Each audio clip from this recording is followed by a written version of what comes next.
नवरात्रों के इस पावन अवसर पर आप सभी को नवरात्रों की बहुत सारी शुभकामनाएं।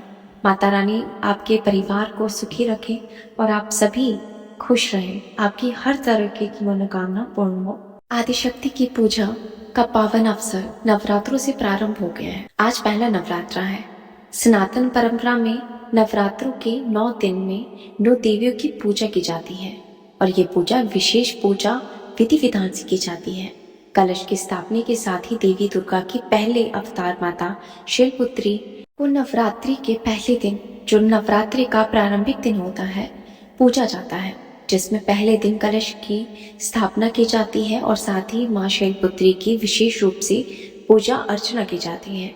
यह पूजा भक्तों को शक्ति और सामर्थ्य के साथ सभी मनोकामनाओं को पूर्ण करती है। माँ शैलपुत्री की पूजा का महत्व। माता शैलपुत्री की पूजा से भक्तों को संसारिक सुख और मोक्ष की प्राप्ति होती है।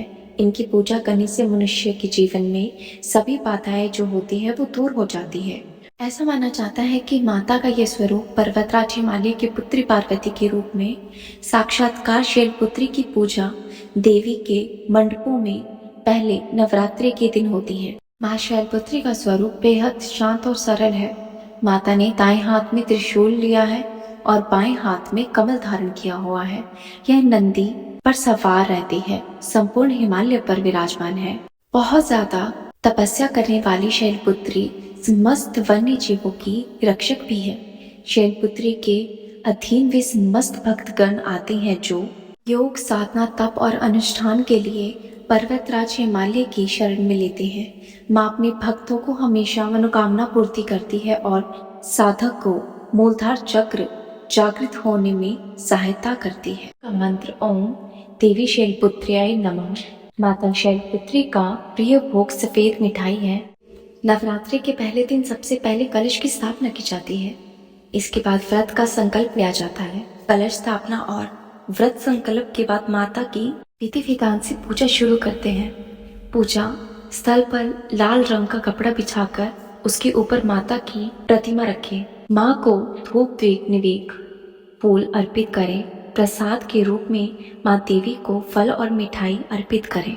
नवरात्रि के पहले दिन की पौराणिक कथा के अनुसार एक बार राजा दक्ष प्रजापति के आगमन पर वहां मौजूद सभी लोग उनके स्वागत में खड़े हुए, लेकिन भगवान शंकर अपने स्थान से नहीं उठे। राजा दक्ष को भगवान शिव की ये बात अच्छी नहीं लगी और उन्होंने इसे अपना अपमान समझ लिया।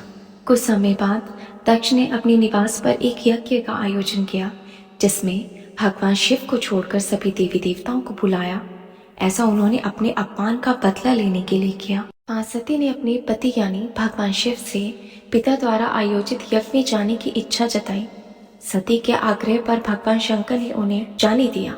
जब सती यज्ञ में पहुंची तब केवल उनकी माँ से ही उन्हें स्नेह मिला। उनकी अपनी बहनों की भी बातें उपहास से भरी प्रतीत हुई।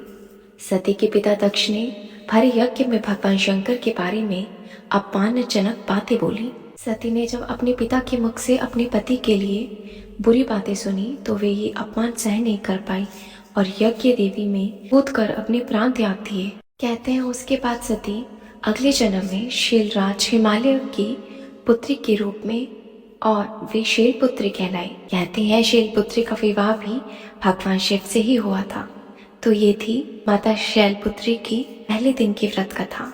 जय माता दी।